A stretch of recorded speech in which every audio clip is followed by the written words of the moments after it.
How to use your Soundsory.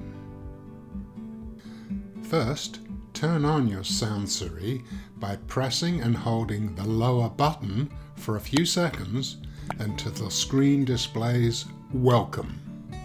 Make sure the headset is charged enough before starting a session to avoid any interruption. To get all the benefits from the listening program, make sure that the headband is in direct contact with the top of your head. You also need to note the left and right marks and ensure the sides are in the right position while putting on your headphones. Press the play-pause button to start listening.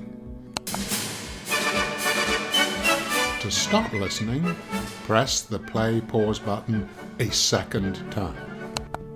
To adjust the volume, use the up and down buttons on the side of the ear shell. The sound must be neither too low or too loud. If you turn off and on the headphones, the sound will revert back to the preset volume of 11. If you are setting the headphones for another person, make sure they are adapted to his or her own sensitivity. All exercises are available at Soundsory.com.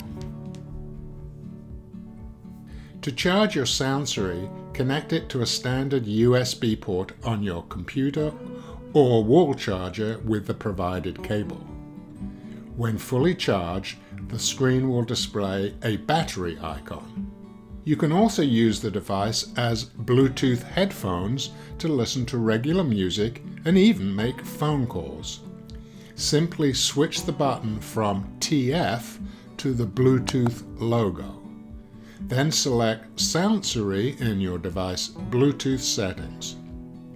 When used in Bluetooth, the bone conduction sound will be automatically disabled.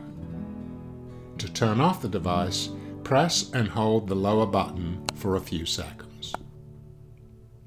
For more information, visit www.soundsory.com.